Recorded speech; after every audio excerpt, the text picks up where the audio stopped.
One of the main things when you think about terrorism is to try and understand the causes of terrorism. Why do we end up with terrorist attacks? What motivates people to go ahead and take this action of a terrorist attack? And so chapter 3 provided with a fairly extensive review of the different reasons or different causes of terrorism. And I just wanted to go about and highlight some of the things that the chapter has pointed to. One way to separate the causes of terrorism is to look at the national level versus the individual level. And if we look at the national level or the group level, there are two main arguments of how do we end up with a group or a nation that find itself in a situation of terrorism. The one looks at dramatic or traumatic events and says that such a traumatic event, especially violence or oppression by others, changes how individuals approach authorities. And basically argues that those who were abused by authorities or by an occupier or by another violent interaction are then socialized to understand that the language is one of force, and they tend also to socialize the next generation into the same idea. If you look, one of the best examples for that is probably the case of the Palestinians in Israel, where some people were chased out of their homes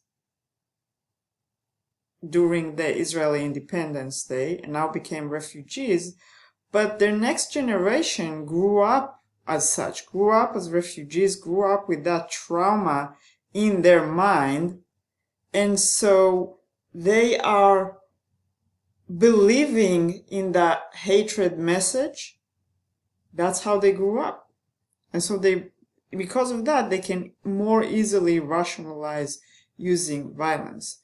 So traumatic events are one such way that we get groups to endorse or use violence.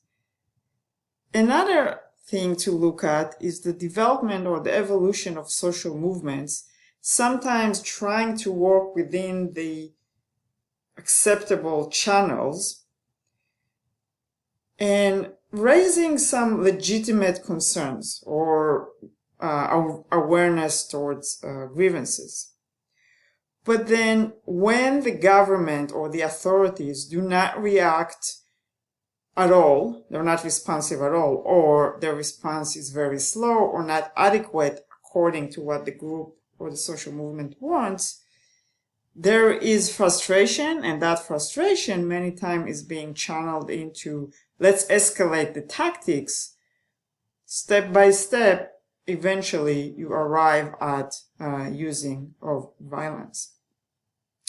So these are kind of two ways on the national or the group level. But if we try to more specifically look at individuals, we can then separate it into rational, psychological, or cultural indicators or variables that would bring individuals to use violence. If we start at the rational level, we're basically saying that this is a cost-benefit calculation that an individual takes. And according to their calculation, their goals will be best served if they're going to use violence. And so it's an individual level decision maker. It's a decision maker by an individual, not pushed into that by a group or anything else, but it is rational based on a cost-benefit calculation. We can also look at psychological explanation, things like personal frustrations or personal experiences or pathologies that, again, pushes an individual to use violence. And then there are cultural variables here. And those usually are the fear from outsiders that are coming to invade and take over my own identity. Now, because if I can personalize it and say that those outsiders are coming to take over my identity, myself, then I'm already putting myself in a fairly desperate situation in which violence could then be justified. So that's one way to think about causes of terrorism.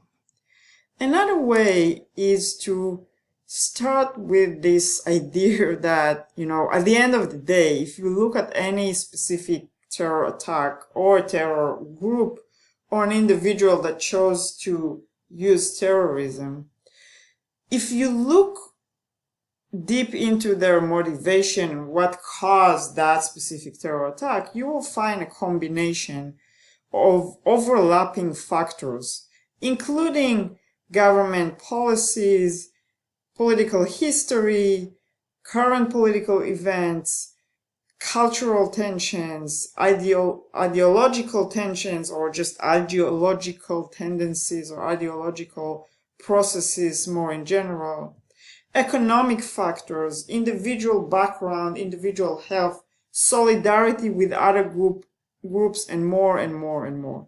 In other words, one way to think about the causes of terrorism is that we cannot really pinpoint and say, this causes terrorism, X causes terrorism, Y causes terrorism. Instead, we need to always keep in mind that this is a messy and complex mission to try and explain what causes terrorism. Having said that, we can find some patterns and some common themes, or some, the way the book put it, explanatory categories. And the book broke it into 3 such categories: strategic choice, the fruits of injustice, and moral justification. So if we start with strategic choice, I'm sorry about that, right? We are basically saying that, again, this is going back to this idea that terrorism can and is rational many times. It is a learning process. It requires planning, it requires investment and understanding of the situation, of what can be done and what cannot be done. And there is a learning process looking at what other groups have done in the past, looking at how authorities and the public react to violent actions.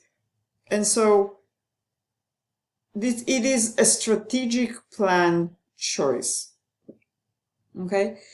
Now, as many of you who've studied, international relations know, you can also look at violence, such as war, for example, and terrorism in this case, as this is simply another tool. Every group, every movement, every person that has goals has a toolbox, and in that toolbox there's different things that I can choose to use. Terrorism is one of them.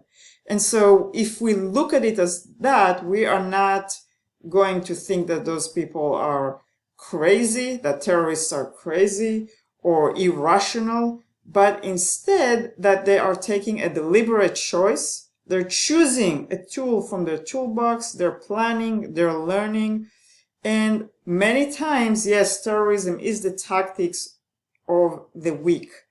So you see terror tactics come to play in insurgency movement and guerrilla wars, where there is a standing military, many large units, tanks, sometimes airplanes, uniforms, right? But they crumble when they have to deal with a well-trained guerrilla group, because the guerrilla group uses terror tactics, and that is a weapon that kind of balances the power differences between a standing strong military and an insurgency group. And so if you look at terrorism and why does a group choose terrorism? Well, it's a strategic choice. The other thing that we have to remember here is that many times, if you think about September 11, 2001, for example, one of the way that we explained here in the United States of why Osama bin Laden used terrorism, we said that they hate us. They hate our values. They hate freedom. They hate everything that we are standing for. Now, this may or may not be true, but a better way to think about it, or a way to think about terrorism and how we can react to it, is to understand that a lot of times a terror attack is a reaction to policies and not to values. There are many in the world that would argue that the United States or in other Western countries preach certain values, but then in our actions, in our policies, we are actually supporting the exact opposite. And so their reaction is to our action, to our policies, and not necessarily to our values. The next kind of family of explanations of terrorism look at this idea that terrorism is a fruit of injustice, right? And here we can look at it from a sociological point of view, and saying that weak groups don't have a lot of choices. Terrorism is one option that they have. And so once we are closing down the option for those who are weak, who want to voice their opinions, but they don't have any other way to do so, we are kind of, the system, the structure, pushes them towards the violent option. And so in situation where the structure or the existing accepted channels of communication do not serve a certain group, there is a higher likelihood that that group would then turn into violence. People who feel that they are not part of the system, that they are second-degree citizens, that they look around them and they see that everybody else have more, and they don't believe that they can improve their situation using the existing mechanisms, at some point they'll conclude that violence is the only option. From the study of criminology, we can more or less in the same line look at the fact that criminals are created where there aren't any other opportunities.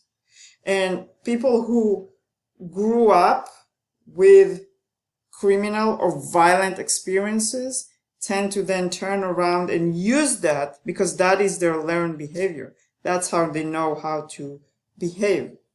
And so a lack of opportunity, inequality, and allowing criminal or deviant behavior to flourish in certain areas would result eventually in those individuals or those groups turning and using that same violence against the system in that case. Okay? Criminology theories also look at this three-part process where if there is motivation, that's part one, right? And the motivation could come from here. And then are there any targets? And we know that in a free, especially in free democratic societies, but almost in every other society, there are what we call soft targets. Those places, think about the subway stations and the theaters, the supermarkets, all of those places where we don't have heavy military or police guarding them 24/7. Those are soft targets. There are opportunities, right? And then how strong is law enforcement? If there is an opening, if a group has a motivation, identify targets, and is not afraid of anybody that would block their action, this is where we are likely to see a use of violence by groups that have, again, they should have the motivation. It's not just a random act. And then in this same line, if you look at the psychological components, sometimes we take the easy road by saying terrorists are crazy. They are irrational. What they are doing is not rational. But this is not true. And the more you look at it, the more you study terrorist case and their justification, you can see that from their point of view, terrorism is many times rational. Rational in meaning not right. I'm not endorsing it or condoning it, but I'm saying from the point of view of the person who tries to pursue a certain goal, terrorism in a cost-benefit analysis could come as more benefit and less cost than other channels. From a psychological point of view, you should also look at group dynamics and peer pressure. A lot of times people that are being brought into a group, they don't want to stand out. They don't want to be the ones that are speaking against a leader or against whatever the group has already decided to do. And so a person might find himself using terrorism or perpetuating terrorism just because of peer pressure and because of that group dynamic, and we are all dedicated to a cause and trying to show who is more dedicated, who is willing to take more risk, who is willing to use more violence. So all of those group dynamics come to play within the context of a terror organization as in any other. Personal dissatisfaction with myself, with goals that I have in life and I was never able to get done. And again, this idea or this understanding or thought that I will never be able to fulfill my goals. I will always be dissatisfied as long as the system remains the same. And so at some point, there is a breaking point and I have nothing else to lose. And I might turn into using violence. Being able to see the other side, those that are targets, those that we are going to attack, understanding the world in terms of us versus them, and as you see in a minute, good versus evil, then I can demonize my victims and not see them as innocent civilians or innocent children and men and women, but see them as the enemy because they represent the system for me and I am against the system. So the more we can create a group identity and this us versus them, the more likely we are to be able or willing to use violence against the them, the other side. And terrorism, like it or not, is also a way for groups to build, for oppressed groups to build confidence in their ability to bring change. And so sometimes a terror group or terror organization or an oppressed group will use terrorism just to show their followers or to show those in the group that they can. And so they do have power, and they're not powerless. And therefore, the structure or the authorities will have to deal with them, will have to pay attention. And so terrorism then becomes a way to attract attention, but also you have to continue and do it in order to, in order for the attention from the authorities to continue and be directed towards you. Right? So it's kind of a cycle that once you use terrorism, you have more belief in the ability of your group or yourself to get things done. However, that means that you need to continue and use that same tactic of violence in order to get exactly where you want. And then finally, we can think about the moral justification of terrorism. Okay?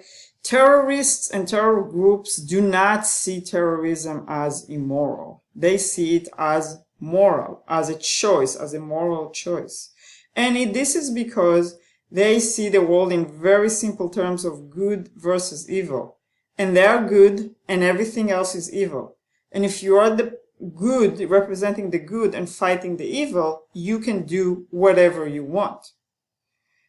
They have an ambiguous belief in whatever they stand for is right.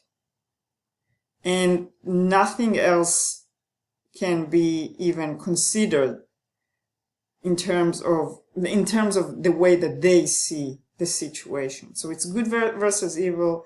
They are on the right side of things. And so because of that, the end justifies the means. They seek some kind of a utopia. This could be a religious utopia, a political utopia. If you look at ISIS, for example, how they were talking about the caliphate and that they're going to create this wonderful world from their point of view.